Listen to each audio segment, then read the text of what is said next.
Se empieza a caer el avión y carajo, no me puedo morir. 45 días secuestrado, más de 1000 horas en un cuarto de 2x3. Y un día me llama un señor Villegas, que era el presidente de Soboce, y me pide que considere que yo vaya al directorio de Soboce. Le digo, caramba, interesante, un directorio, pagan bien, una vez al mes y uno aprende mucho. No, me dice, presidente del directorio. Pero el valor de la empresa cuando yo entro era de $1 millón. Después de 25 años que yo la administro, que el total de la empresa cuando yo salgo era de 600 millones. Voy al baño y tenía mucha sangre. Me observan, había vuelto el cáncer con mayor fuerza.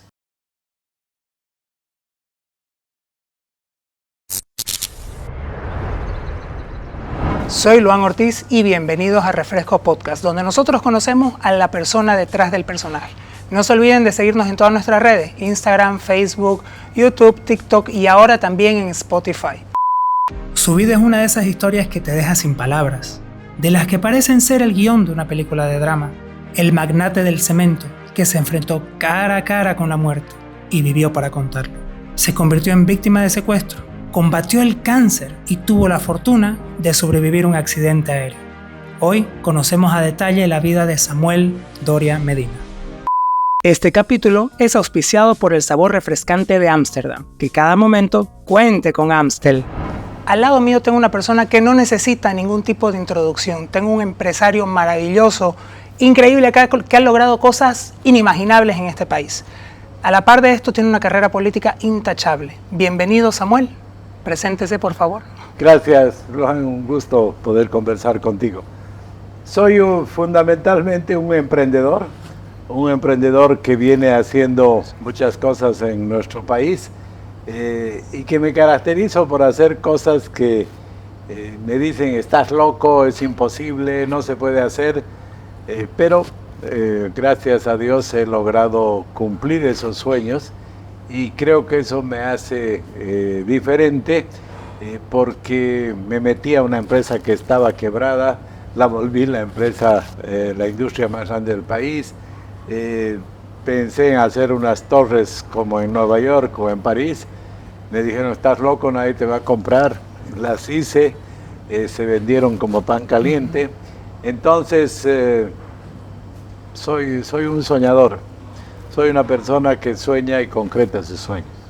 Justamente quiero hacer hincapié en lo que dijo de yo hago las locuras que se hagan realidad. ¿Cuál ha sido una de estas locuras que usted menciona que se han vuelto realidad palpable? En realidad son varias las locuras, los sueños que me he propuesto a lo largo de la vida y los he logrado, ¿no? Tal vez el más simple que está a la vista y que no se ve su magnitud.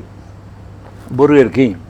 Yo traje la franquicia de Burger King al país, había conocido cuando era estudiante, identifiqué que era el sabor nuestro, carne a la parrilla. Claro.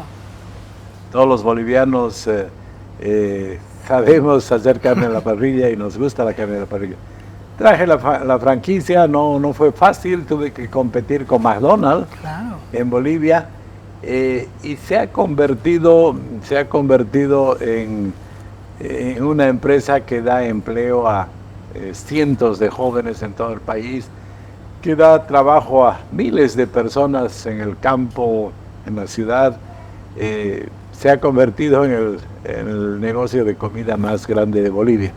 Atendemos a más de 6 millones de clientes al año. Entonces, sí, muchos piensan que es un pequeño negocio de hamburguesas, pero no, y me ha llamado la atención que he escuchado de que han hecho una encuesta, un sondeo, y se ha encontrado que la comida preferida de los bolivianos es la hamburguesa. No es el pique a lo macho, no es el ají de pollo o de gallina, sino es la hamburguesa.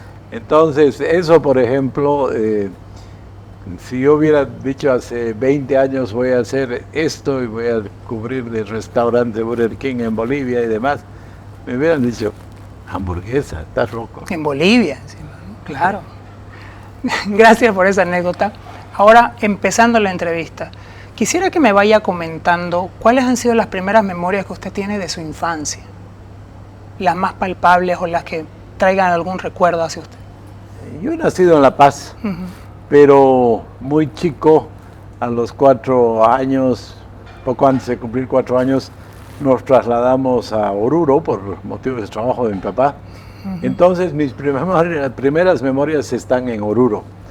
En esa época Oruro era la segunda ciudad de importancia económica en Bolivia, y he vivido 7 años en Oruro, tanto así que mucha gente piensa que yo soy de Oruro. Entonces mis primeras memorias están en Oruro. Lo único que sé bailar bien, porque lo bailé de niño, es la diablada. Después soy pésimo bailarín, pero bueno, son cosas que te marcan. Claro. Desde niño. Estudié en los primeros años en el Colegio Alemán de Oruro. Entonces ahí están mis primeras memorias. ¿Y cuándo lo vamos a ver a Samuel bailando diablada? En el próximo carnaval. Ya, promesa. Pero sí, promesa, pero voy a ir de visitante y me van a hacer bailar, obviamente. Pasan esto, bueno, van avanzando a lo largo de su vida. ¿Y qué sucede con usted y con su familia? Me estaba comentando que estudió en el Colegio Alemán. Después de eso, ¿qué sucede? Bueno, mi papá, que para mí siempre era el modelo, ni siquiera era bachiller. Tuvo que dejar el colegio cuando murió mi abuelo, muy joven. Comenzó trabajando de boletero en un cine, era la persona que recibía los boletos, pero con un afán de superación muy fuerte. Después de trabajar 8 años de boletero en un cine, entró a trabajar a una empresa importante como el último empleado. Y después de 20 años de trabajar en esa empresa, fue gerente de la empresa donde fue. Y después de 30 años fue gerente a nivel nacional. Entonces, por eso fuimos a Oruro. Después le fue muy bien en Oruro. Volvimos a La Paz. Y bueno, ya mis años de los últimos años del colegio, de la universidad, están en La Paz, ¿no? ¿Cuáles diría usted que han sido las mejores épocas de su infancia y las que más le han enseñado? Es que tal vez las mejores épocas de la infancia, justamente porque fueron buenas, no te acuerdas, ¿no? Claro. Esa es la verdad. Pero después, claro, ya en la etapa posterior, yo diría que mis años de la universidad son los que mejor recuerdos me traen, ¿no? He conocido a mi esposa en la universidad. ¿Cómo fue eso? Es una historia interesante, que incluso he hecho un rap en el TikTok contando esa historia. Yo era el nerd, como llaman ahora, el estudioso, me sentaba en la primera fila. Y nos pidieron un trabajo, para mañana hagan tal cosa. Y aparentemente no le dieron importancia a muchos, y mi esposa era la más bonita del curso, se sentaba ahí atrás, y de repente me toca y me dice, te está hablando. Me doy la vuelta y era ella que me dice, préstame tu trabajo. Y yo me doy la vuelta y le digo, no. No le puedo creer. Y justamente a raíz de esa negativa, claro, inicialmente se molestó, pero después me explicó, me dijo, no quería copiar, solamente que me faltaba algo, una cosa de esas.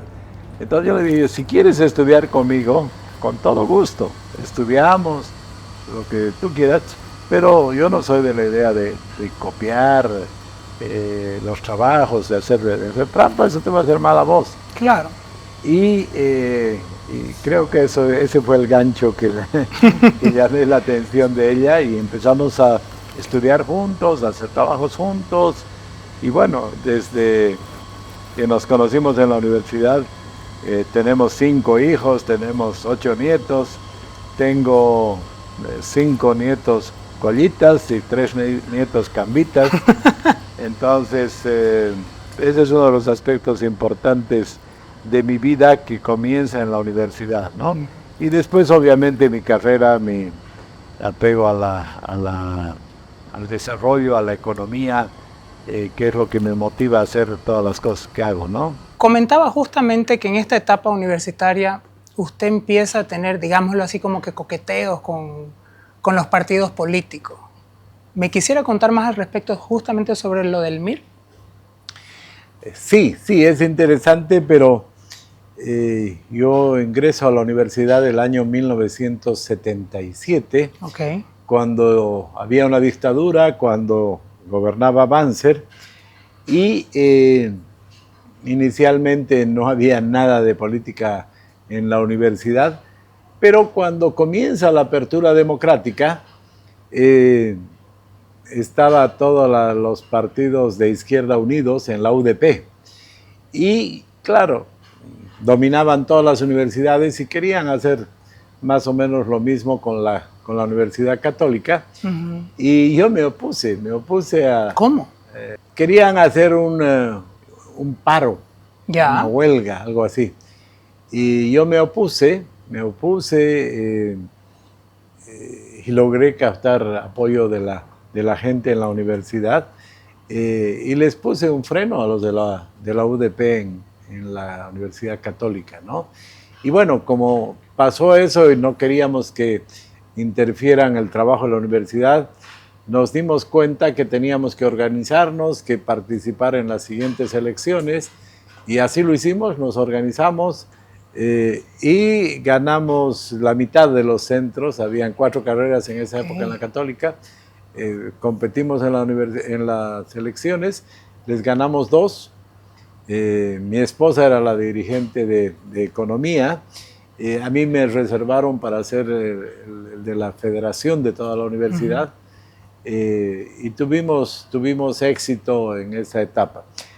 Después vino lo del MIR, justamente. Ya cuando viene el golpe del año 80, cuando yo me tengo que ir fuera del país para terminar mis estudios. ¿Debido a qué?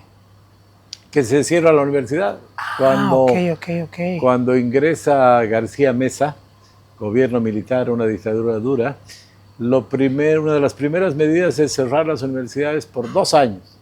No querían que los jóvenes se reúnan, que protesten. Entonces tomaron esa decisión.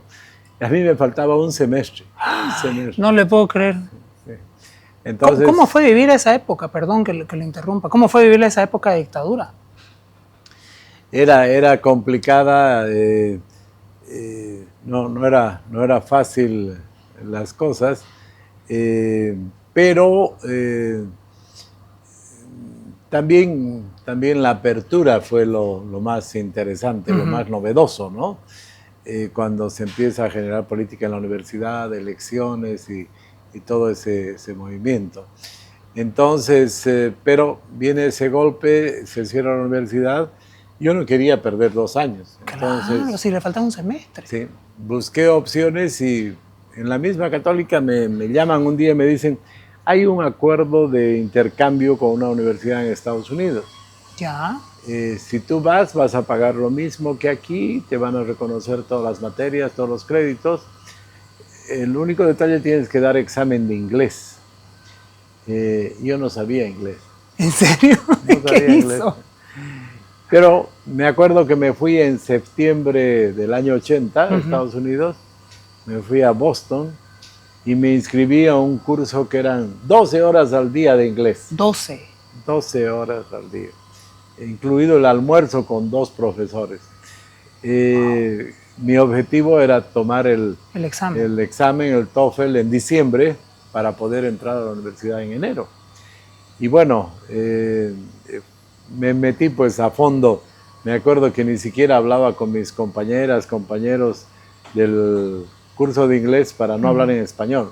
Okay. Todo inglés. En la noche llegaba a mi cuarto, prendía la tele para acostumbrar mi oído. Y bueno, llegó el día del examen.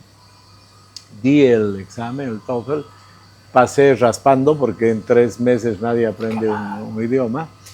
Y tenía la nota suficiente para entrar a la universidad. Entonces, en enero del año 81 entro a la universidad. Claro que me costó muelas porque... Acostumbrarse a otro idioma, a otro sistema. Claro, y que te den un libro para leer para mañana y que expliques el concepto del autor sobre el desarrollo económico no era nada fácil, ¿no? Y en inglés, ¿no? Un idioma que no era claro. su idioma materno. Pero bueno, me dediqué a fondo y terminé en diciembre del año 81 la carrera de economía con la nota más alta. Buenísimo. Con un 4 sobre 4, un GPA de 4 en Estados Unidos. Entonces pude resolver el primer problema, pero fue mi padre, yo pensé que ya había terminado de estudiar, fue mi padre que me dijo, sería bien que hagas un posgrado. En esa época no había posgrado en Bolivia en ninguna universidad, pero me dijo mi padre, he visto a la empresa que él trabajaba, que ha llegado gente que ha estudiado en Estados Unidos, en Europa, y dice que en el futuro se va a necesitar una especialidad para poder ¿Avanzar? Para poder avanzar, ¿verdad? Entonces apliqué a varias universidades y yo tomé la decisión de irme a Londres a estudiar, porque dije, he estudiado en Bolivia, en Estados Unidos, si ahora voy a Europa, voy a tener pues una visión mucho más amplia del mundo y de la economía. Era una muy buena universidad. Además era estatal, no era muy cara, el London School of Economics, era la que más premios Nobel de Economía tenía. Wow. Entonces tomé la decisión y me fui. Tampoco fue fácil, ¿no? Porque la educación europea es muy distinta a la americana o a la nuestra, ¿no? ¿Cómo son estos sistemas de diferentes? El primer día de clases nos dicen, si quieren venir, vienen a las clases, si no quieren, no hay problema, pero no cuenta para la nota.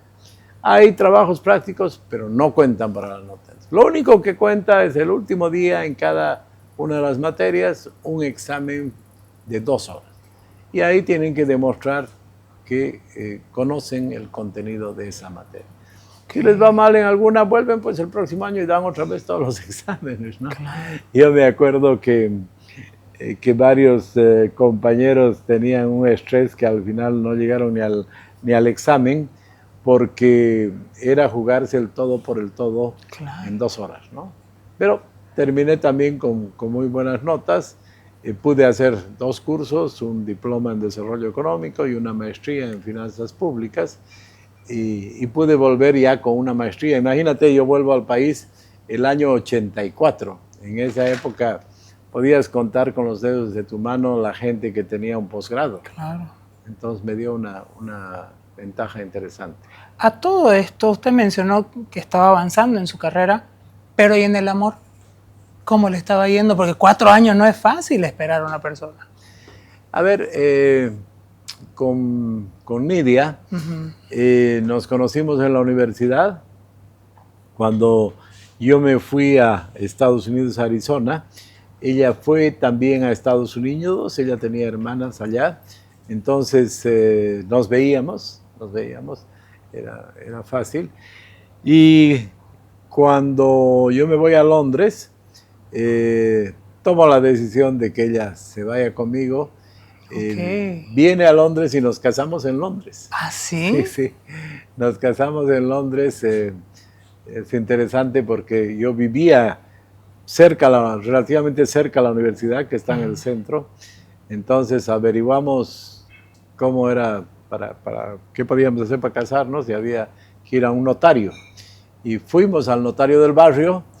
Es interesante, es el mismo lugar donde se casó Paul McCartney. ¿En serio? Con Linda, con la primera esposa, sí. ¿no? Que estaba ahí. Entonces nos casamos en Londres. Y nos casamos de manera tan rápida que yo tenía de testigo a un compañero de la universidad y a su esposa. Y no llegaban, y llega el compañero y dice, caramba, mi hijita se ha puesto mal, no puede venir mi esposa. Teníamos un solo testigo y necesitábamos 2.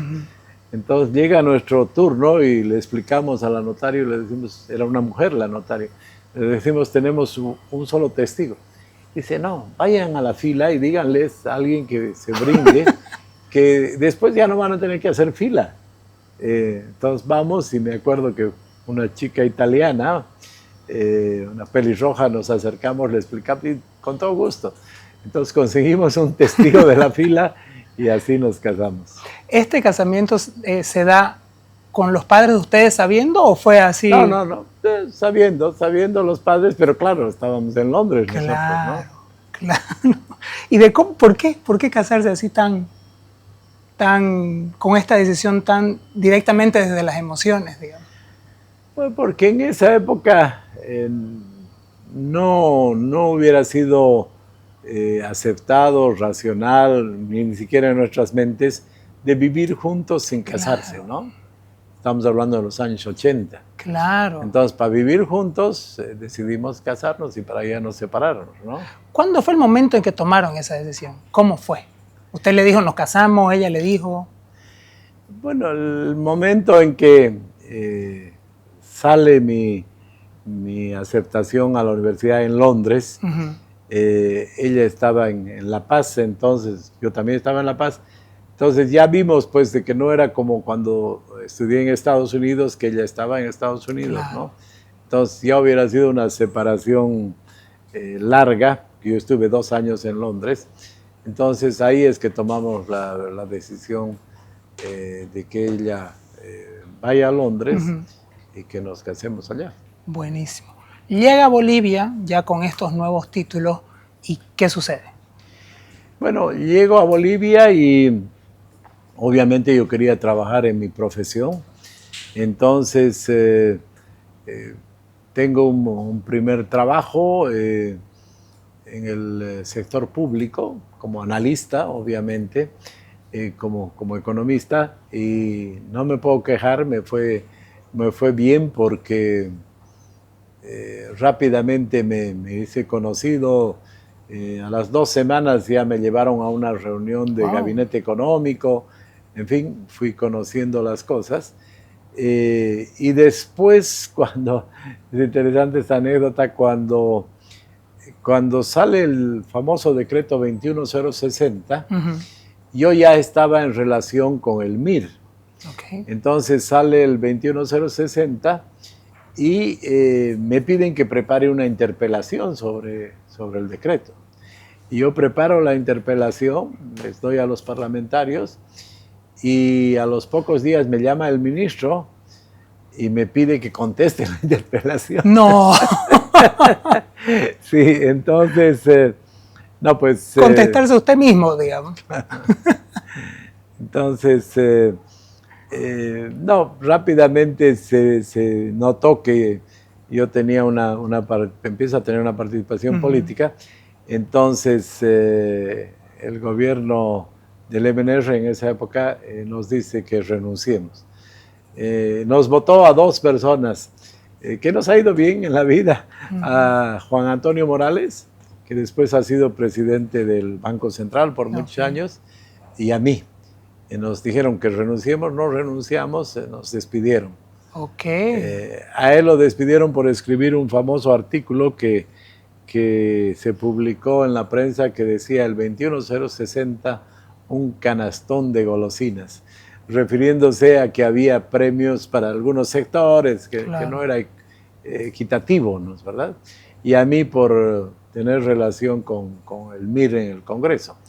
Entonces, una vez que me despiden, decidimos hacer una consultora con Juan Antonio. Juan Antonio había sido mi profesor en la universidad. Él debe ser 15, 20 años mayor que yo. Entonces, cuando salimos del trabajo en una entidad del gobierno, decidimos hacer una consultora y hacemos una consultora económica.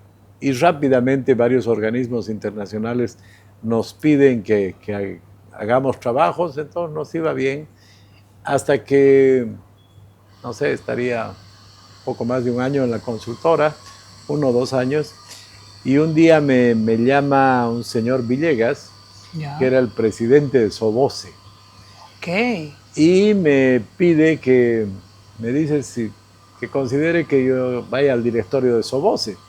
Y yo, muy inocente, tenía 27 años en ese momento, le digo, caramba, interesante, un directorio, pagan bien, 1 vez al mes, y uno aprende mucho. No, me dice, presidente del directorio, el principal de la empresa. A los 27 años. A mis 27 años. Y claro, yo había llegado con una maestría de London School of Economics y la empresa estaba tan mal que habían pensado que la única posible solución era que venga un joven que cambie totalmente la empresa. Entonces me dijo, no, el número uno, el principal de la empresa. No tuve que pensar, ¿no? Era un desafío interesante y acepté. Eso me acuerdo que era seguramente en noviembre del año 86, 1986. Yo cumplo años en diciembre, cumplí 28 años en diciembre y en enero empecé a trabajar en Soboce. Y claro, era pues una situación patética, ¿no? No había pagado sus deudas, entonces le habían hecho un juicio y había un interventor judicial. Los trabajadores pensaban que la empresa se iba en quiebra y temían por sus beneficios sociales. Había otro juicio y había un interventor laboral. Yo me acuerdo que tenía un escritorio y para mandar a comprar hasta material de escritorio yo firmaba un cheque y el cheque legalmente tenía que tener el visto bueno del interventor judicial que tenía un escritorio al lado y también la firma del interventor laboral. Y claro, dice que había apuestas en La Paz si la empresa iba a quebrar en 3 meses o en 6 meses. Pero bueno, no quebró, saqué adelante la empresa y trabajando con buenos profesionales bolivianos, con buenos técnicos, trabajadores, la sacamos adelante. Cuando ya podíamos respirar de todos los problemas que tenía, nos ocupamos de la producción del mercado y nos dimos cuenta pues que el tema fundamental era Santa Cruz. El problema del cemento en Santa Cruz era que cuando época de lluvias los caminos se complicaban, no llegaba cemento a Santa Cruz y subía el precio al doble y se paraba. Entonces ahí mi idea fue decir, hay que poner una fábrica en Santa Cruz. También me dijeron, estás loco, que cómo, que no sé qué. Y hice una fábrica en Warnes. Y fue tal el acierto que eso me permitió financiar la expansión de la empresa a Tarija, a Sucre, a Chuquisaca. Entonces la empresa empezó a crecer y después no solo cemento, sino hormigón, premoldados. Y es interesante, pero el valor de la empresa cuando yo entro, en el año 1987, era de $1 millón. Que un señor que tenía el 10% de las acciones, vende sus acciones y vende en $100,000. Entonces el total de la empresa valía $1 millón.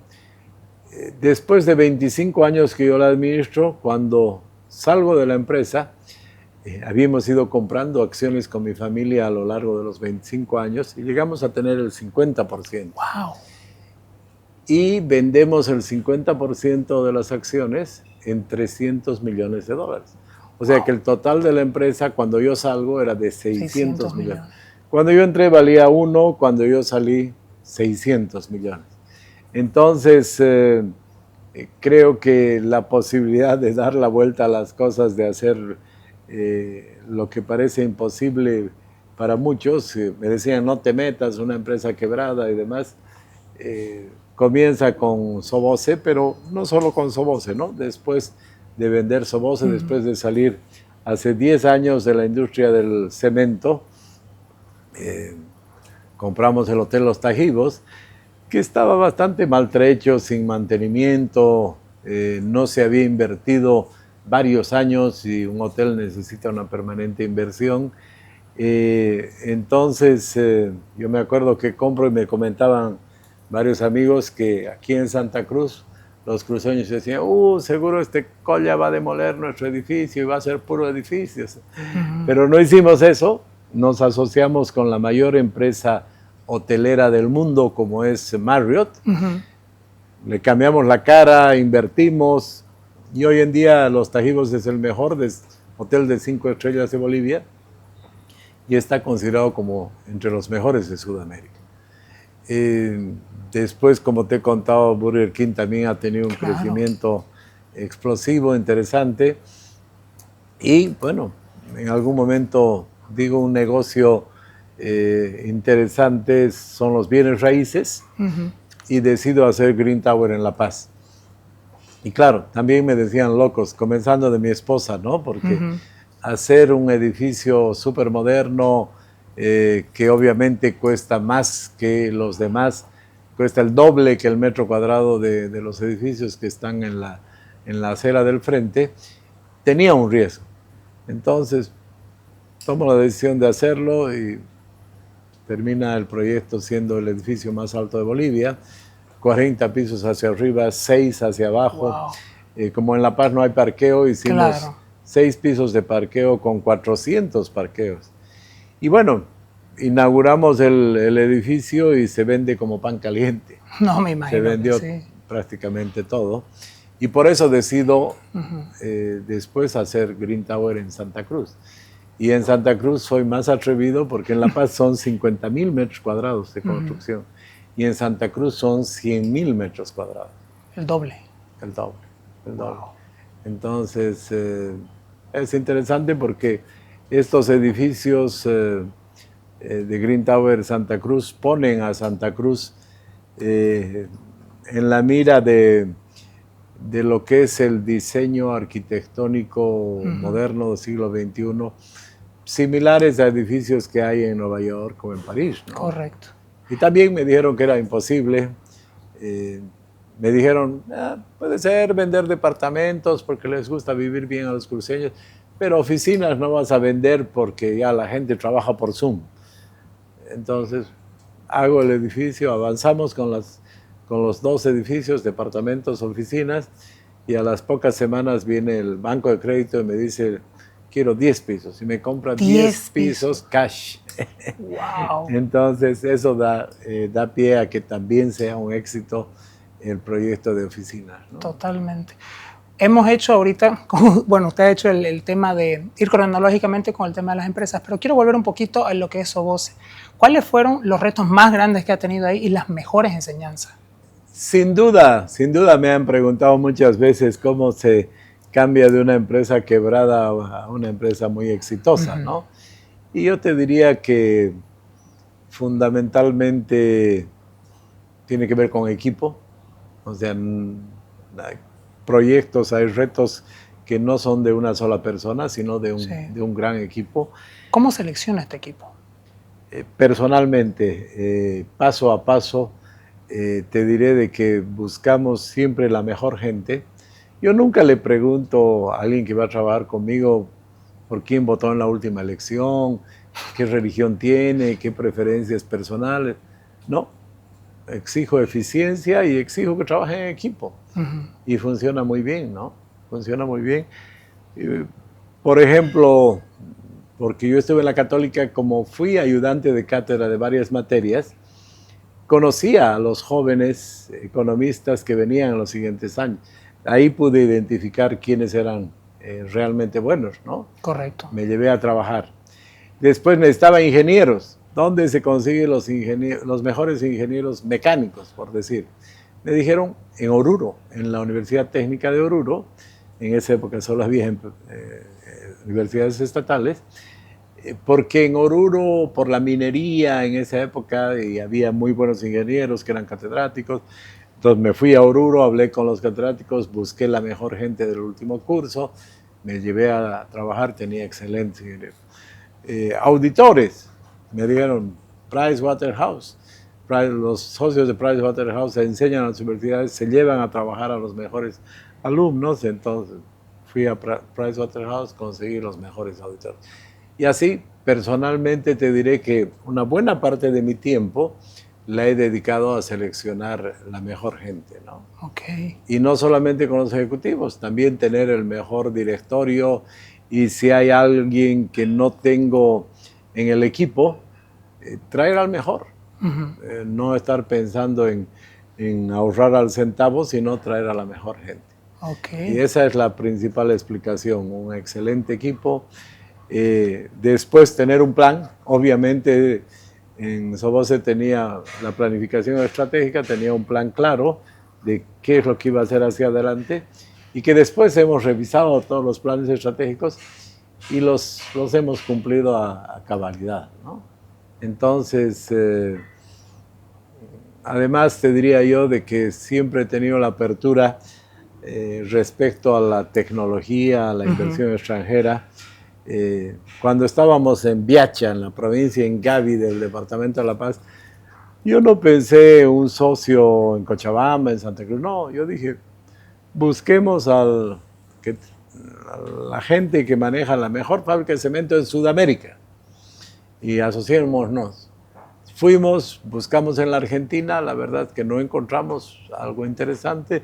Fuimos a Chile y sí, encontramos una empresa de excelencia y poco a poco hicimos varias cosas y nos asociamos. Vinieron, compraron un 20% de la empresa, nosotros seguíamos administrando, seguíamos teniendo la propiedad, pero ellos estaban pues 20 años adelante en tecnología, en procesos y demás. Entonces, eso nos sirvió mucho.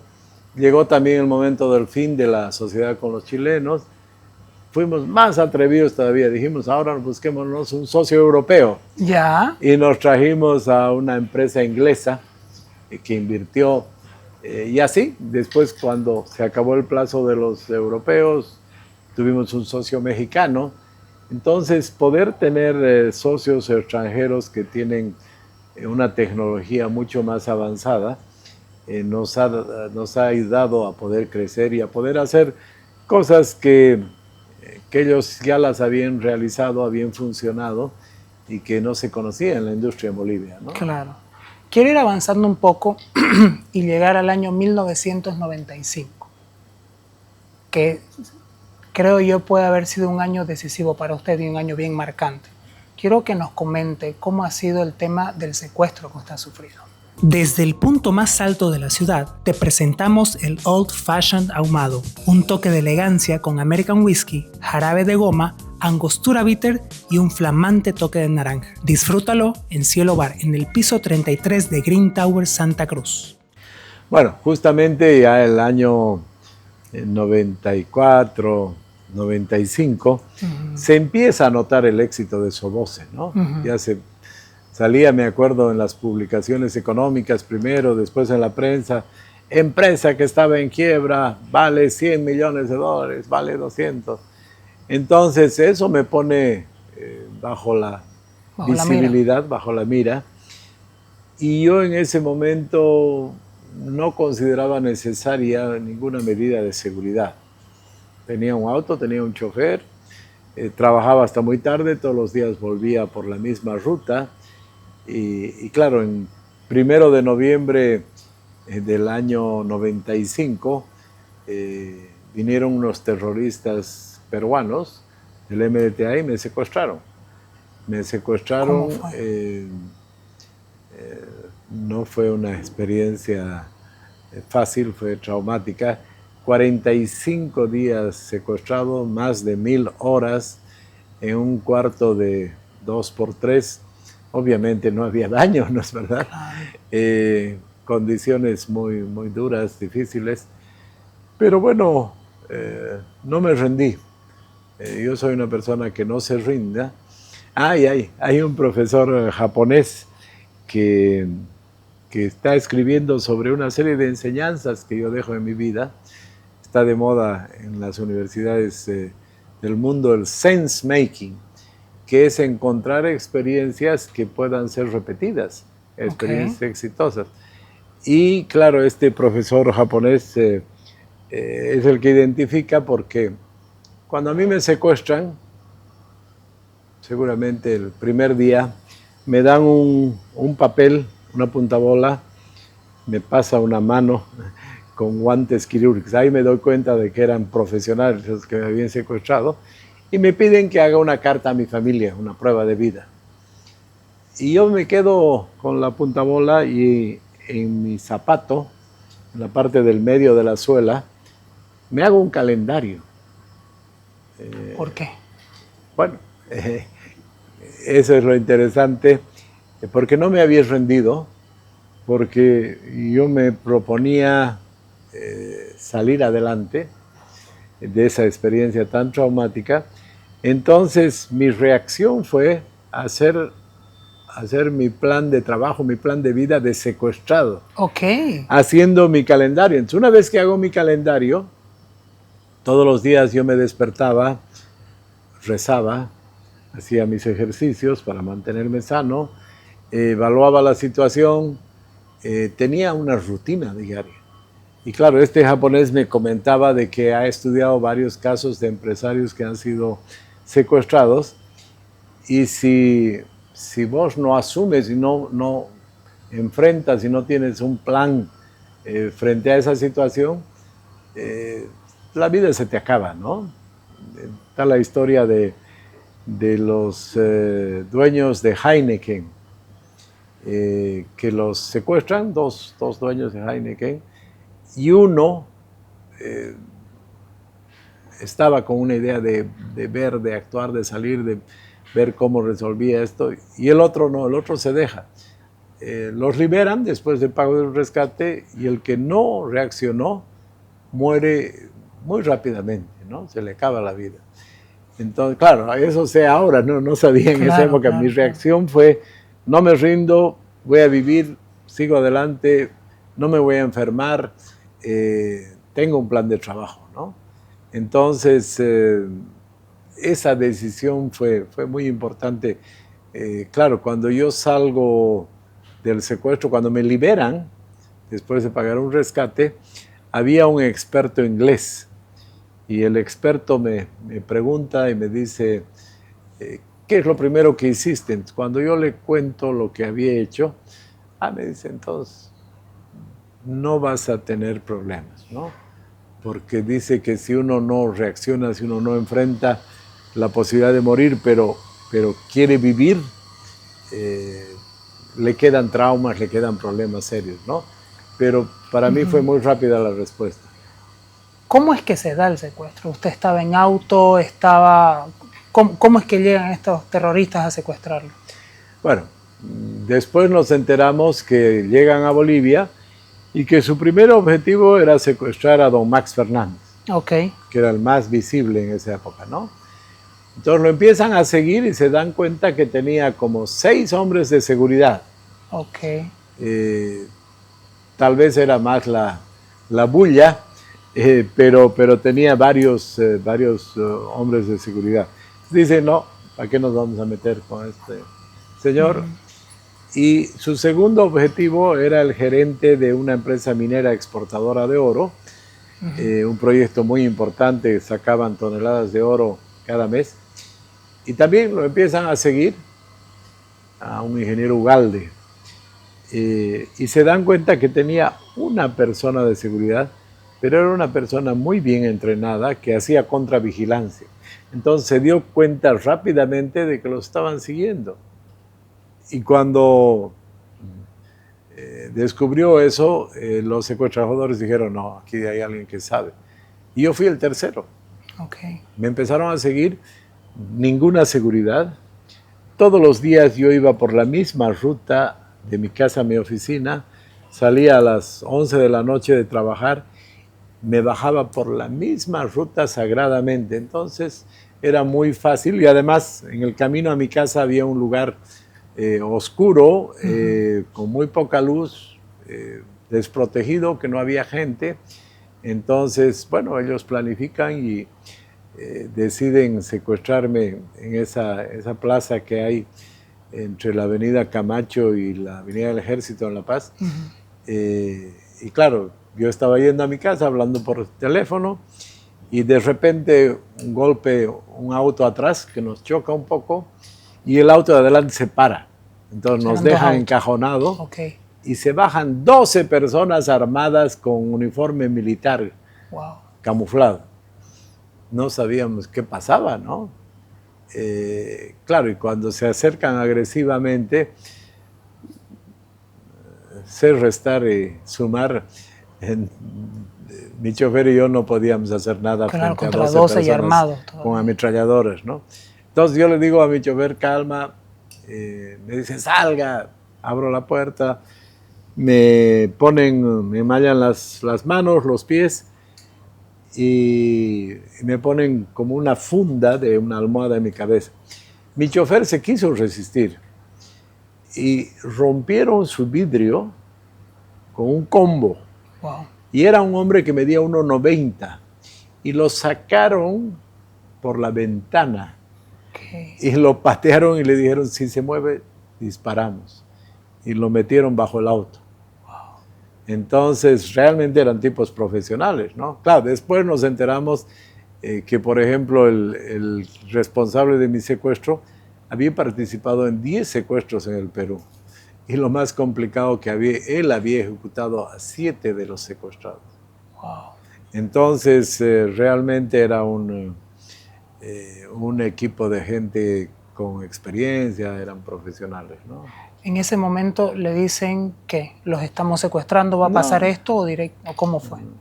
Órdenes, bájese, sus manos. Me agarran y me levantan y me meten a la parte de atrás.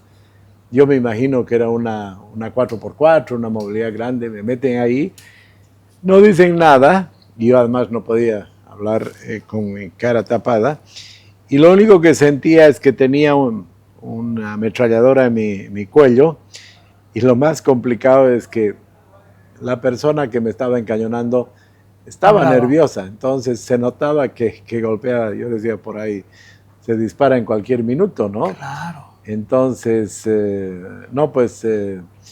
recién me doy cuenta de que era un secuestro y realizado por profesionales cuando me pasan el papel. Con los guantes. Con guantes de médico, ¿no? Claro, guantes para no dejar huellas ni nada. Para que los papeles no tengan huellas, ¿no? ¿Cómo fueron estos 45 días? Obviamente, y muy tonta la pregunta, pero han sido difíciles. ¿Cómo lo sobrellevó con este procedimiento que usted tenía? ¿Cómo sacaba fuerzas para esos momentos? ¿En algún momento consideró el que no la iba a lograr? Bueno, en una oportunidad suena el timbre, yo escuchaba el timbre de la casa, y seguramente van y era alguien que esperaban, alguna cosa así. Pero cuando suena el timbre, rápidamente viene la persona con un arma, me instruye que me ponga contra la pared. Bueno, abren la puerta, no pasa nada, pero pasan 10 minutos y suena otra vez el timbre. Entonces, en ese momento ya entran a mi cuarto donde yo estaba, me ordenan que me ponga al piso, cargan un arma y me la ponen en la cabeza. Claro, si era la policía, lo primero que hacía era matarme y después tratar de escapar. Uh-huh. Entonces, pues esa fue una de las veces que recé mi posible última oración, ¿no? No era fácil. Y también me agredieron.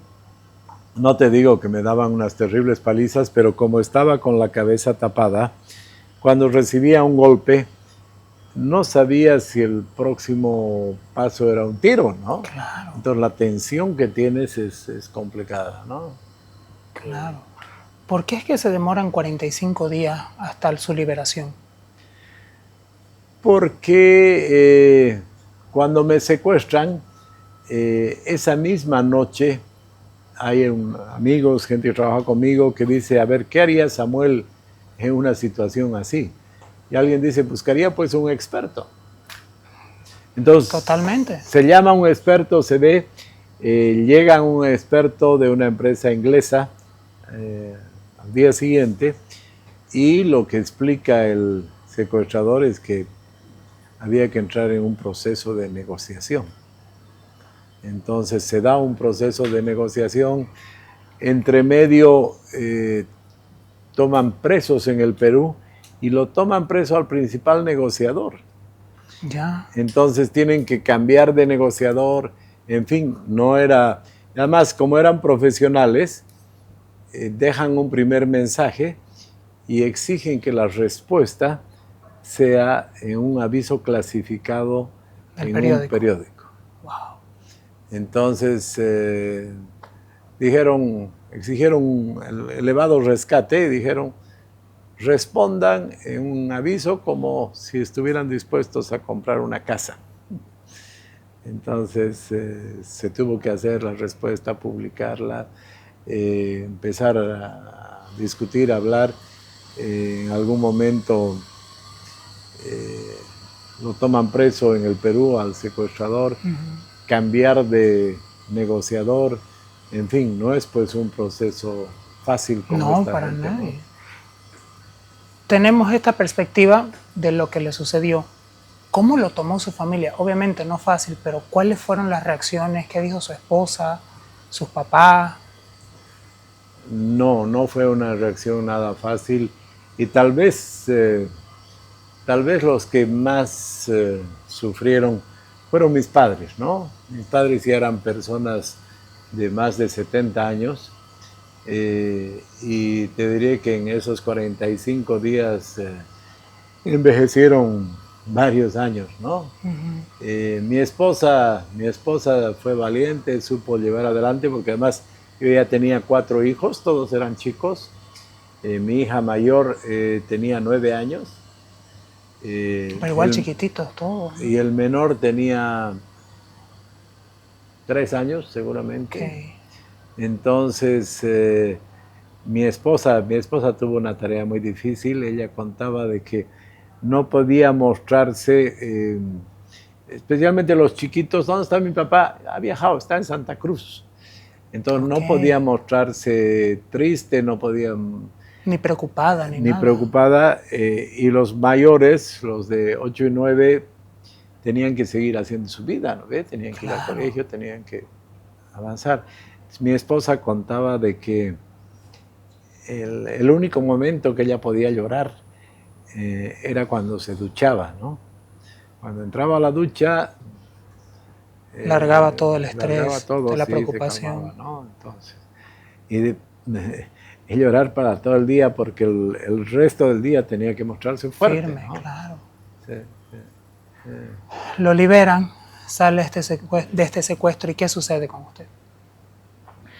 Mi vida cambia, ¿no? Mi vida cambia porque 2 años antes habían secuestrado a un señor Lonsdale, que era el presidente de la Coca-Cola, y fue la policía y entraron y murieron todos los secuestradores, el secuestrado, todo. Y te diré que incluso había ciertos círculos dirigenciales en La Paz que en ese momento decían no hay que permitir que entren los secuestros, entonces hay que dar un escarmiento. Entonces, claro, le salió muy mal y cuando se da otro secuestro se muestra que era inadecuada su política. Entonces, pero en general mucha gente decía, no, al anterior lo secuestraron, terminaron todos muertos. Entonces también pensaban que yo no iba a volver. Me hicieron varios homenajes, pensando que yo ya estaba muerto, ¿no?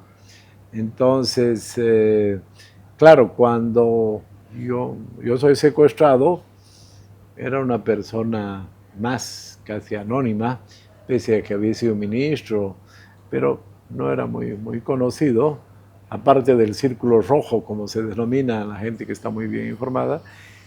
Y claro, yo salgo del secuestro y se dan cosas pues que me demuestran que cambió, ¿no ve? Yo voy a mi oficina al día siguiente y la señora que vendía dulces en la esquina agarra chocolates, dulces y me regala. Y claro, me empieza a contar, me paraba gente en la calle y me contaba de que su mamá, una persona que su mamá era una señora muy mayor y que todas las noches me prendía una velita para que yo viva. Wow. Entonces, no, la gente es muy solidaria y como te digo, me cambió la vida porque la gente me conoce a partir de ese hecho, ¿no? ¿Qué lección tiene desde ese momento que sigue hasta el día de hoy implementando en su vida? Bueno, en mi caso, desde ese hecho tengo que vivir con seguridad, ¿no? Bueno, yo asumo y digo, es como como mantenimiento preventivo, ¿no? Claro, totalmente. Pero vivo con seguridad. Bueno, eso tiene sus bemoles, ¿no? Uh-huh. Pero bueno, vivo con seguridad y no solo yo, mi esposa, mis hijos. Uh-huh. Obviamente uno adquiere una conciencia de seguridad, de cuidado. Sí. Y bueno. ¿Qué fue lo primero que le dijo cuando vio a su esposa? No, más o no, que decir, ¿o no tiene un recuerdo de eso? No, más que decir, nos abrazamos, ¿no? Nos abrazamos, le di un beso. No, pues ella dice que ya mucha gente casi le daba el pésame, ¿no? La veía como la viuda. Tanto es así que una escritora, una comunicadora paceña escribió un libro y el título que le puso al libro es Entierro sin muerte, porque ella recogió de que prácticamente mi esposa era viuda, mis hijos eran claro. huérfanos, en fin, era como si estuviera muerto, sin que haya un muerto, ¿no? Claro. Va pasando todo esto, lo liberan, ¿qué sucede después en su vida? ¿Cómo avanza? ¿Qué sigue? No, yo tengo una capacidad de resiliencia fuerte. Vuelvo y mi propio equipo, pese a que cobraron un rescate de más de $1 millón. ¡Wow! Vuelvo y les doy más fuerza para trabajar y trabajamos más duro y en poco más de un año recuperamos todo lo que nos habían extorsionado, ¿no? Entonces fue como un aliciente a aprovechar mejor la vida, a hacer no solo mucha actividad empresarial, sino también compartir los éxitos con la gente, ¿no? Primero en Viacha, después en otros lugares, en Warnes, pero donde yo he estado, donde yo he invertido, me he caracterizado por compartir los resultados, los éxitos, ¿no? Quiero tocar un punto que recuerdo años atrás se había hecho muy viral, cuando usted comentaba y contaba la experiencia de haber sobrevivido a un choque aéreo, a un accidente aéreo en realidad. ¿Cómo fue esta experiencia? Si pudiese comentarnos.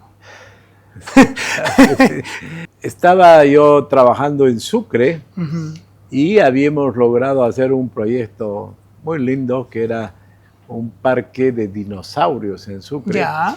Y concursamos en un concurso del BID, del Banco Interamericano de Desarrollo, y ganamos. Entonces el BID nos dio de premio $500 000 para poder hacer ese proyecto y aportamos Soboce, Francesa, la alcaldía, en fin, y reunimos $1 millón y decidimos hacer ese proyecto. Y era un proyecto muy interesante porque había más información que para hacer dinosaurios que lo que habían hecho en Disney, por ejemplo, con los dinosaurios, ¿no? Entonces, hacemos un parque espectacular en Sucre. No sé si has estado, pero yo me acuerdo, lo que más me impresionó es que cuando se estaba acabando y antes de cerrar la panza de uno de los dinosaurios, se hace una cena y había una mesa para 15 personas en la barriga del dinosaurio. ¿Ya? Eso te da idea de la magnitud del tamaño, ¿no? Entonces, bueno, estábamos yendo a inaugurar las obras de este parque en Sucre y fuimos en un vuelo de Amazonas, un vuelo regular, tenía unos aviones chicos y bueno, era un día nublado, complicado. El piloto nos contó obviamente después que se metió a una nube densa, esas nubes negras que ves, y claro, el avión estaba a menos 20 grados, a esa altura, 18,000 pies, entonces el fuselaje casi helado, entra esa nube y se llena de hielo. se condensa el hielo o el agua y se vuelve hielo. Y claro, el avión lleno con combustible, más el peso del hielo, empieza a perder fuerza. Y cuando el avión no va a cierta velocidad, pierde sustentación. Claro. Se empieza a caer el avión y, claro, el piloto dice, yo dejé que caiga el avión para recobrar velocidad y con la esperanza de que se caiga el hielo. Y bueno, cuando ya nos íbamos a estrellar, él retoma el control. Pero no se había caído el hielo y pese a que tenía más velocidad, tenía sustentación, se fija y allá había montañas, allá montañas. Wow. Estábamos rodeados de montañas, estábamos en plena cordillera. Entonces, más bien que era un piloto valiente e inteligente, ve que tenía que, antes de perder sustentación, tenía que ver la forma de estrellarse, pero con posibilidades de sobrevivir. Y se estrella a 300 kilómetros por hora sobre el tren de aterrizaje derecho. No, pues fue un golpe terrible. Encontraron esa llanta como a 200 metros, mucho después. En ese primer golpe, la persona que estaba a mi lado golpea con su cabeza el vidrio del avión, que es así grueso, lo rompe, pero tenía una fractura expuesta de cráneo. Un golpe muy, muy fuerte. Y el avión no se para, sino rebota como 60, 70 metros. Y yo digo, la mano de Dios saca la batería, porque se cae la batería, y después de que se cae la batería, el avión se vuelve a estrellar, a golpear sobre el tren de aterrizaje izquierdo.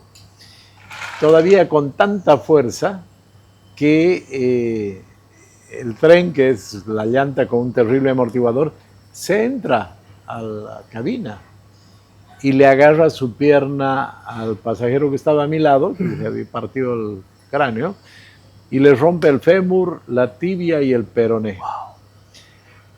Y se para el avión. Entonces, claro, ahí he conocido lo que es el instinto de sobrevivencia. Vos no ves a tu alrededor, no ves a nadie, sino uno mismo. Claro, ves la importancia de salir, porque te das cuenta que ese avión podía quemarse, explotar. Entonces ves la salida, sales y recién una vez que respiras aire te das cuenta de que estás vivo, recién te das la vuelta y ves cómo ayudar, ¿no es verdad? Claro. Entonces así fue. Y claro, en ese episodio es que me nace esa frase que se ha hecho muy conocida, porque cuando el avión estaba cayendo, claro, vos ves la inminencia del accidente y demás, y yo me pongo a pensar, claro, milésimas de segundo, digo, caramba, si nos morimos, si nos estrellamos, si morimos aquí, estaba también el gerente de Sobosa. Entonces yo digo, no solamente nos perjudica a mi familia, a su familia, sino podemos perjudicar con nuestra ausencia a miles de familias, porque la empresa se hubiera ido al diablo si los dos principales desaparecían. Entonces, al pensar de que nuestra muerte podía significar un impacto muy grave para muchas familias, mucha gente, ahí es que en otra milésima de sonido o de tiempo, me nace esa frase de, no puede ser esto, ¿no? Entonces, carajo, no me puedo morir, ¿no?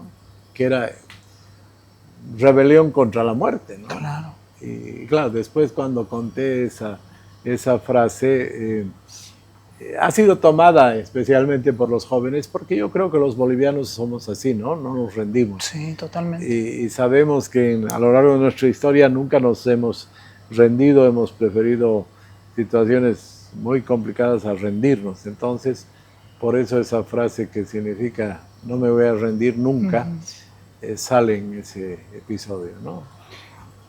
Pasando otro temito un poquito más liviano. Gracias primeramente por contar su historia, su anécdota y poder, para que todas las personas puedan saber lo que realmente es ser resiliente. ¿Cuándo es que nace la idea de vender Soboce? Después de tanto tiempo de usted haber estado dirigiendo esta empresa, verla crecer, verla cada vez con mayores capacidades, más grande, más grande, más grande, ¿por qué decide venderla? Yo te diría por dos motivos. Primero, yo tengo una vocación de servicio, una vocación de desarrollo económico. Yo estudiaba economía y administración en la Católica. Cuando voy a Arizona, me dicen, si quiere terminar este año, una sola carrera, no dos. Aquí no dos. Primero una, después la otra. Entonces, me dan a elegir y yo elijo la economía. Elijo la economía y me especializo en desarrollo económico, en finanzas públicas, porque eso es lo que yo pretendo hacer desde joven, desde universitario. Entonces, cuando estaba en Soboce, es curioso lo que voy a decir, pero es una realidad. Yo soy empresario por accidente. O sea, si hubiera sido por mí, yo hubiera trabajado apoyando el desarrollo del país desde otro lugar. Entonces, cuando estaba en Soboce, siempre tenía la idea de participar, apoyar el desarrollo del país. Entonces, era como una tarea pendiente que yo tenía. Okay. Y segundo, la realidad de que en Soboce hice todo lo que había que hacer. Claro. Tanto tiempo la hice crecer 600 veces su valor, ¿no es verdad?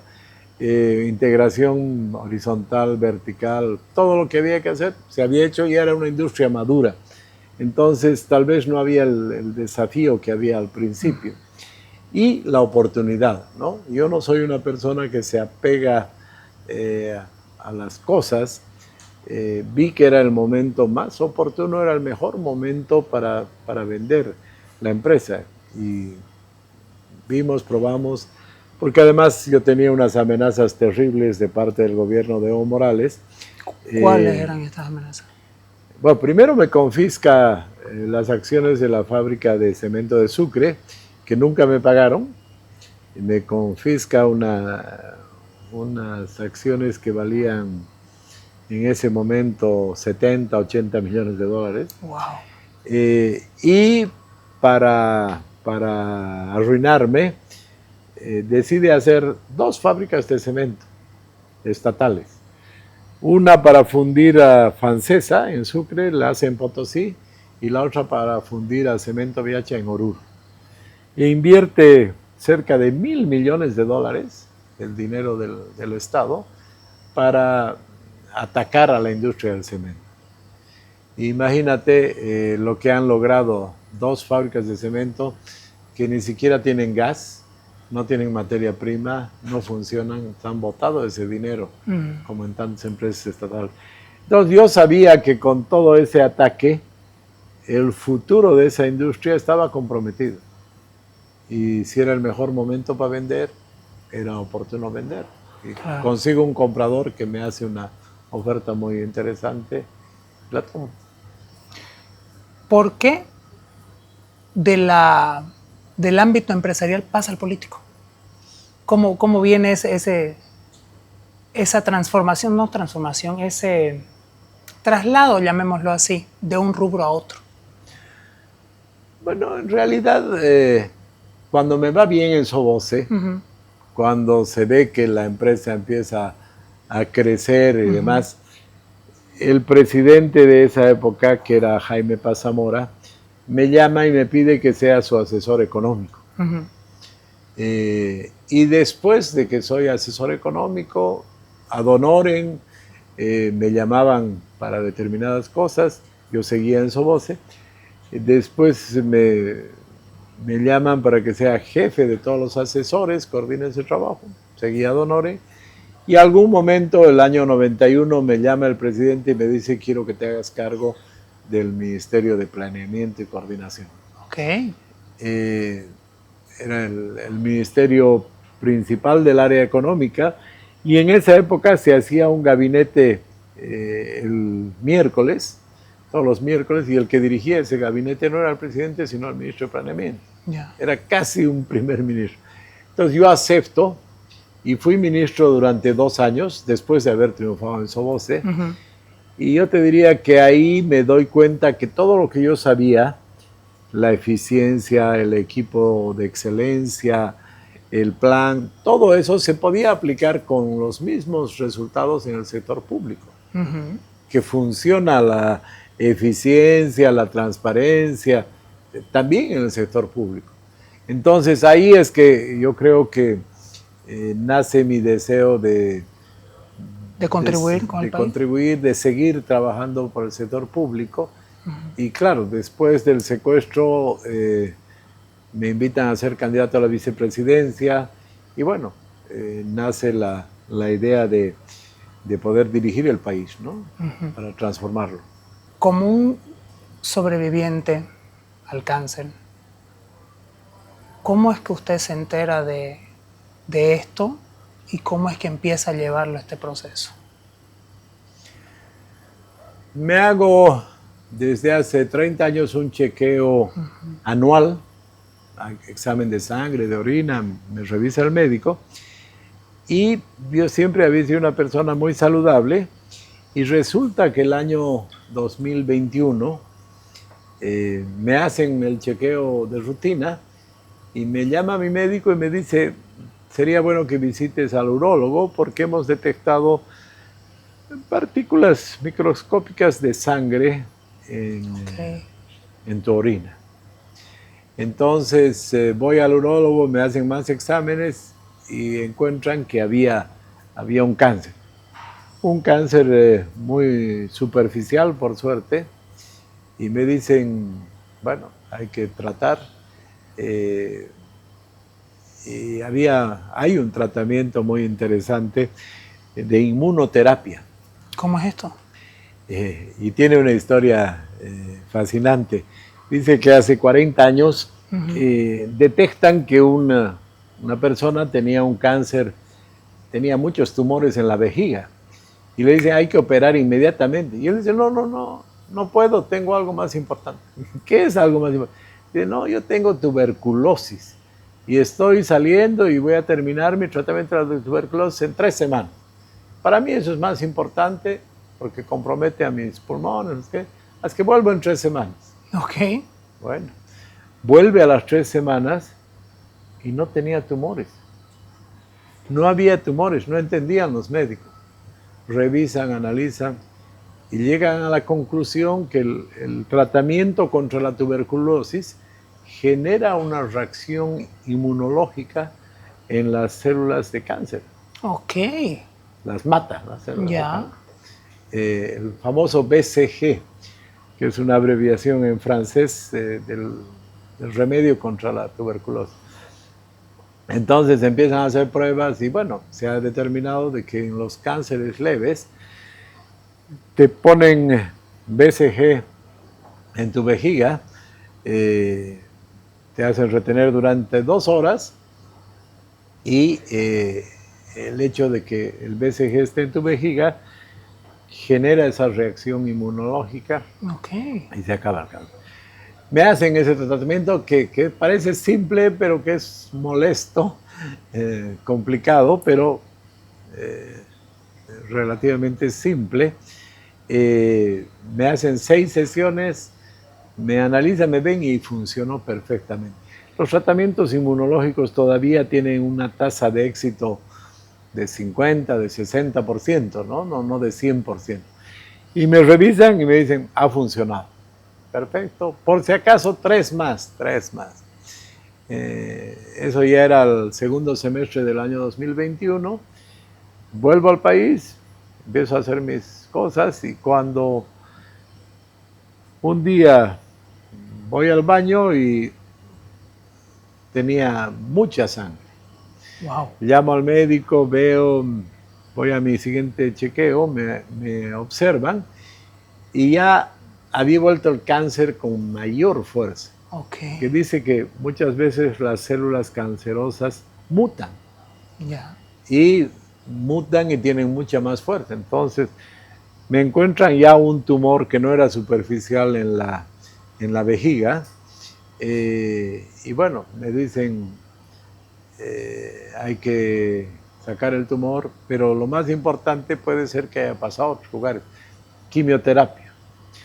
Entonces, bueno, me hacen quimioterapia, se me cae todo el pelo, es realmente muy dura la quimioterapia porque el principio es que son medicamentos que matan a todas las células de rápida reproducción. Okay. Las células cancerosas son de rápida. Pero hay muchas otras células en el cuerpo de rápida reproducción que también las matan. Los glóbulos rojos, los glóbulos blancos, las células del pelo, ¿no ve? Sí. Lo que más se renueva en... Claro, pelo, uñas, todo. Pelo, entonces me ponen, se me cae todo el pelo, pero además al matar mis glóbulos rojos, mis glóbulos blancos, era pues la persona más débil, ¿no? Claro. Yo recuerdo de que el primer día después de la quimioterapia, levantar los párpados, abrir los ojos, me hacía recuerdo a cuando uno levanta 100 kilos en el gimnasio, ¿no? Con una concentración, una fuerza para levantar.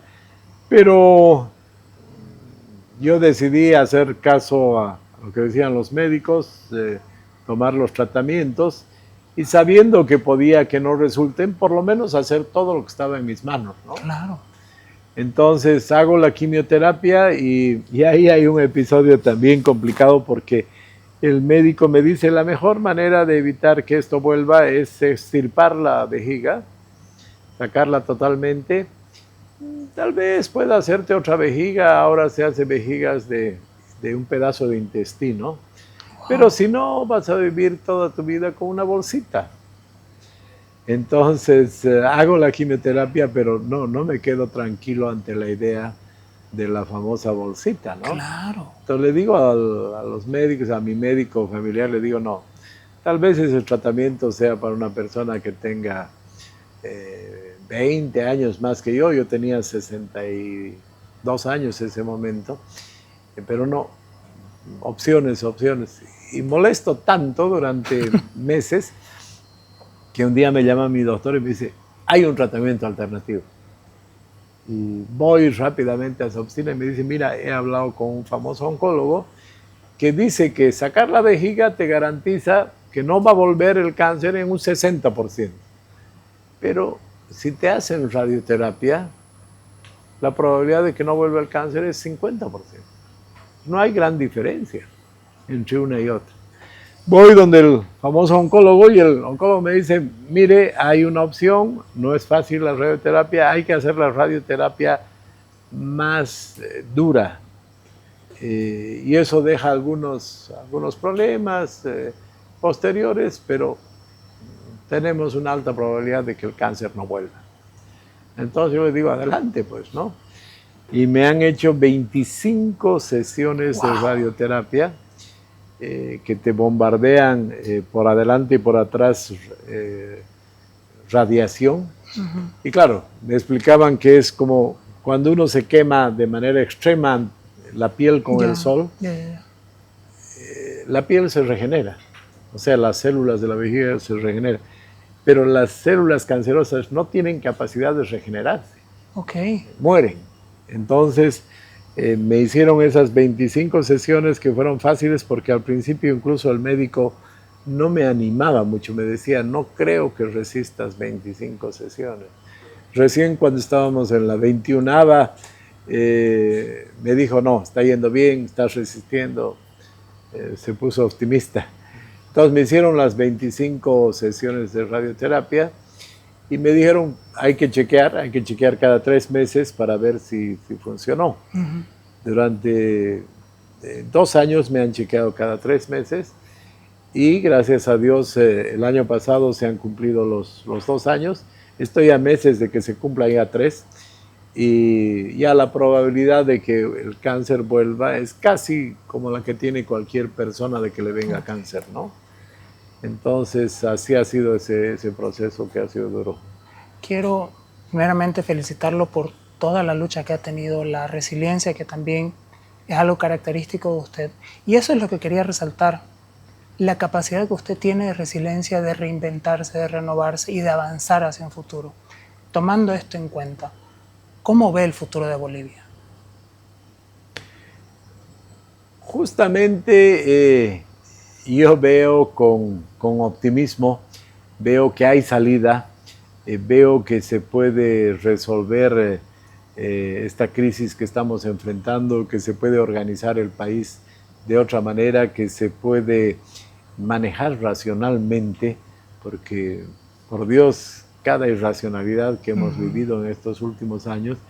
Entonces yo creo que podemos cambiar el curso de las cosas y que el resto del país se convierta como lo es Santa Cruz, y que Santa Cruz siga avanzando y siga creciendo, porque no hay límites, ¿no? Entonces es por eso también que para mí sería más cómodo, como tengo un amigo que me dice, vos podrías vivir mitad del año en París y la otra mitad en Miami. ¿Qué haces yendo a meterte en la política, en todos esos líos? Y para comenzar, a mi edad, yo creo que todos empezamos a pensar más en nuestros hijos, en nuestros nietos, y no sería justo, no sería honesto, yo pecaría de optimista, o de egoísta más bien, si me voy a París, a Miami, ¿no? Entonces, no, yo quiero dedicarle los próximos 5 años de mi vida a salir de la crisis, a cambiar las cosas en el país, y después retirarme el año 2030 con la satisfacción que le dejo un mejor país a mis hijos, a mis nietos y a todos los jóvenes, ¿no? Porque yo creo que mi generación tiene la tarea, la obligación de poner los cimientos de un país diferente, de un país completamente diferente a lo que nos han llevado, pero quienes van a construir ese nuevo país son los jóvenes. Entonces veo que mi tarea es solamente poner esos nuevos cimientos de una democracia verdadera, de una economía capitalista donde funciona el mercado, pero además, así como en la empresa privada siempre he hecho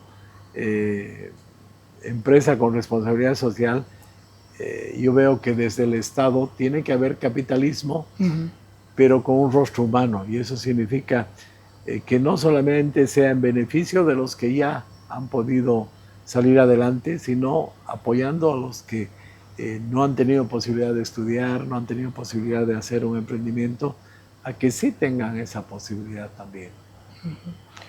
Quiero consultarle sobre el plan de 100 días. ¿Cómo vendría a ser estructurado este? Yo tengo la costumbre de cumplir plazos. Creo que es muy importante en la vida, en los diferentes emprendimientos que he estado, cumplir los plazos, cumplir los presupuestos. Y desde hace 20 años yo me reúno con los que participan en el proyecto, empresas, mi equipo, ingenieros, y les digo, ¿cuánto tiempo va a tomar esto? Y me dicen, 300 días. Ya, perfecto, de acuerdo. Yo pongo un cartel luminoso muy grande que dice, falta 300 días. Y cada día se cambia. 299, 299. Y el día que llega, aún no se acaba el proyecto. Y se ha vuelto ya una forma de trabajo. Lo hemos hecho en el Hotel Los Tajivos, en el Green Tower, en La Paz y Santa Cruz.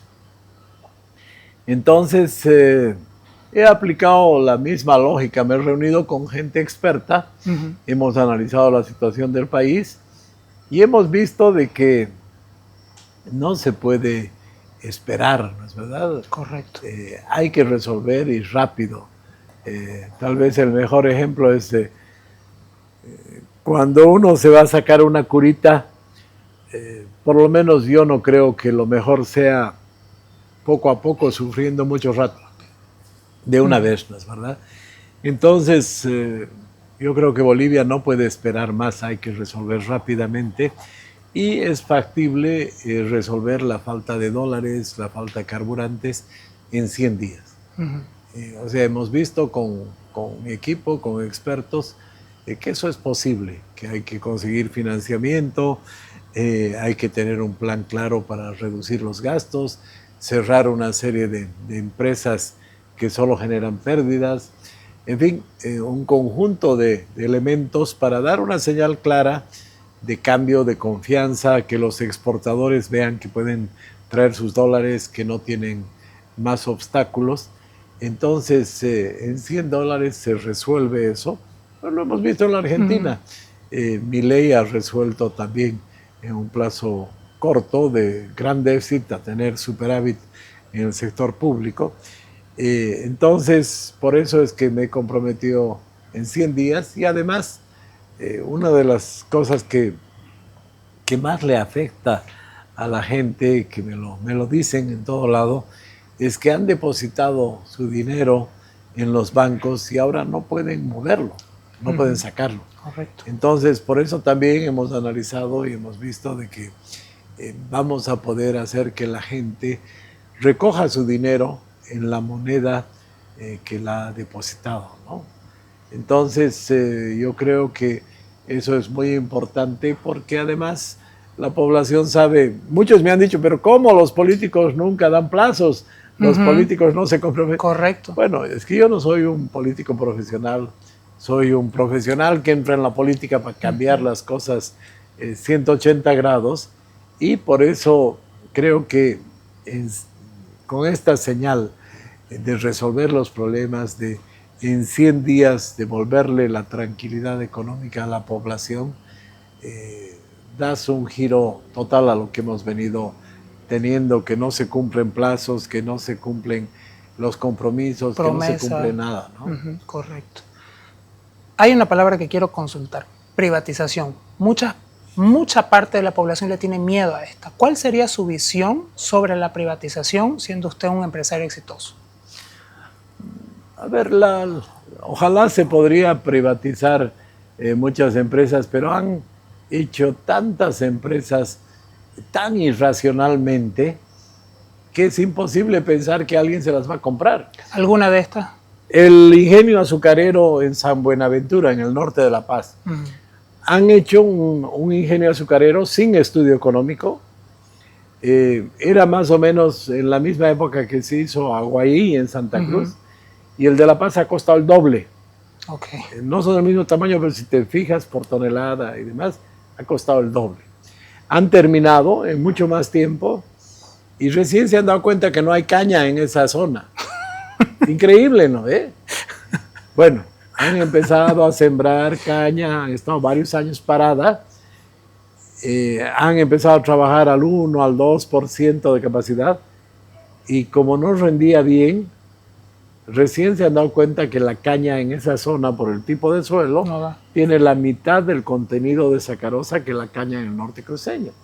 ¿Tú crees que alguien se compraría esa fábrica? No.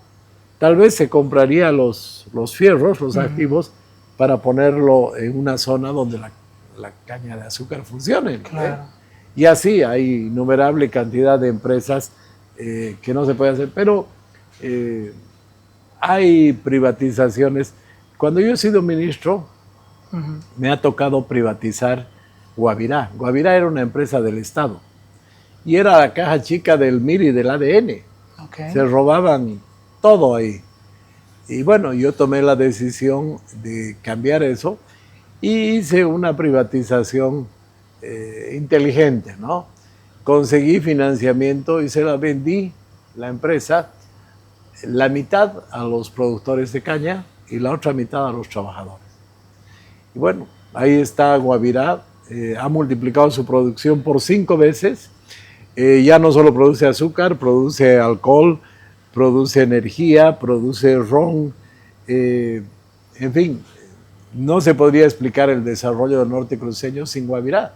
Correcto. Entonces, si comparas lo que yo hice en su momento frente a la industria azucarera de San Buenaventura, no hay por dónde perderse, ¿no? No. Pero lastimosamente es tan tan mal las decisiones que han tomado para hacer una cantidad de empresas que no puedes creer, ¿no?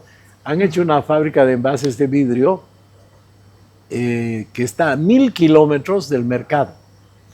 Y lo que te recomiendan los expertos, que en este tipo de productos frágiles, la fábrica tiene que estar al lado del mercado. Claro. ¿Verdad? La materia prima puedes transportar sin problema. La materia prima para hacer vidrio son unas arenas. No hay problema de transportar la arena, pero transportar botellas tienes un índice de roturas elevadísimo. ¿Quién va a comprar una fábrica de envases de vidrio a 1000 kilómetros del mercado? ¿Por qué estas empresas así tan mal hechas, mal estructuradas? Bueno, porque primero que se tomaban decisiones políticas sin racionalidad económica, no se hacían estudios. Segundo, les interesaba mucho comprar la empresa porque ahí compraban al doble del precio. Claro. Y ahí se hacían ricos muchos. Y tercero, han utilizado estas empresas para dar pegas a sus militantes y para mejorar los equilibrios dentro del partido de gobierno. Claro, totalmente entendible viéndolo y analizándolo desde esos puntos. Siendo usted una persona tan exitosa en el ámbito empresarial, ¿qué es lo que cree que le hace falta para poder terminar de conectar con los votantes en épocas de elecciones? Bueno, yo recordaba y decía, he participado en otras elecciones sabiendo que iba en contra del árbitro, que el otro equipo tenía el doble de jugadores, en fin, que tenía todo controlado, porque he participado en otras elecciones para hacerle frente al MAS. Yo analicé en algún momento y dije, podría ver desde mi cama por televisión lo que pasa en el país, pero no, yo he decidido ir y pelear en la cancha, en condiciones muy desventajosas, pero había que dar batalla. Hemos logrado varias cosas, hemos ganado el 21F, hemos logrado que la Constitución política del Estado no tenga muchas cosas. Te cuento un ejemplo, se presenta en Oruro un proyecto de constitución que establecía que los bolivianos podían tener derecho a una sola vivienda, que la segunda pasaba al Estado. Hicimos tal lío, me acuerdo ese día en Oruro, que retiraron esa propuesta, ¿no? Bueno, entonces yo creo que ha valido la pena pelear, pese a que, como te digo, estábamos en contra de todo pronóstico. Ahora las cosas han cambiado, porque el país se ha dado cuenta que lo más importante no es que los políticos vengan a contarte historias y que votes por el que tenga la mejor historia. Yo creo que la población va a buscar alguien que sepa administrar. Y creo que en esa dirección yo tengo las pruebas a la vista, a diferencia de todos los demás. Está Soboce, están los Green Tower, están los Tajivos, está Burger King, está mi trabajo de muchos años con los emprendedores, los centros de innovación tecnológica. Entonces, yo he seguido un camino en mi vida que me ha dado éxito y ha dado éxito a miles de familias. Si el país quiere cambiar de lo que hemos tenido, quiere cambiar lo viejo y también lo más viejo que quiere volver, voy a tener éxito. Entonces creo que las condiciones en el país han cambiado, ¿no? Usted como Samuel, ¿a quién ve usted que podría ser la dupla ganadora para estas últimas elecciones e enfrentarse en contra del MAS, de las personas que actualmente están candidateando? Mira, en política está claro de que el candidato a vicepresidente no necesariamente te suma votos. O sea, el vicepresidente es una persona que tiene que estar ahí para dar la seguridad de que si le pasa algo al presidente, va a poderlo reemplazar esta otra persona. Esa es la tarea fundamental. Y en su momento, no puedes tú decidir mucho tiempo antes eso, porque en su momento, cuando estén ya claras las cosas en el país, faltan como 200 días para la elección, ahí hay que ver cómo ve la población. Claro. Si la población quiere que haya un complemento, si la población quiere una persona muy joven o una persona con experiencia, oriente, occidente, sur del país, en fin. Hay muchos elementos que no es tanto lo que tú quieras, sino poder percibir lo que la población quiera. O sea, usted estaría dispuesto a escuchar realmente lo que dice la población para poder dárselo, ¿correcto? Desde luego, hay que escuchar, porque si no escuchas, fracasas. Y las últimas dos preguntitas. ¿Qué mensaje tuviese para su mujer, si estuviese aquí el día de hoy, y para su mamá? Uy, no está fácil. No, mi esposa está a mi lado hace 40 años. Me conoce perfectamente, es un muy buen complemento para mí y yo sé que me apoya en lo que hago, entonces eso no va a cambiar. Voy a seguir teniendo una persona que conoce muy bien al país, que me va a apoyar y que va a estar a mi lado. Y mi mamá, de mi mamá he heredado varias cosas. Mi mamá era una mujer que leía mucho, era una mujer que me ha enseñado a no solo velar por uno mismo, sino velar por los demás. Entonces, yo le diría a mi mamá, que ya no está conmigo hace muchos años, que gracias a sus enseñanzas hago lo que hago. Y tocó el momento de brindar por la resiliencia, por todos esos momentos que han sido dificultades y que lo hemos sabido transformar en algo positivo que ha dejado una enseñanza. Y también hay que brindar por el sabor refrescante de Amstel. Gracias, Samuel, por esta entrevista. Un placer Gracias a usted. Aquí. Un gusto. Nos vemos la siguiente. Si llegaste hasta aquí, quiero agradecerte por habernos acompañado en esta historia. Y si te gustó, no te olvides de compartirla y comentar aquí abajo.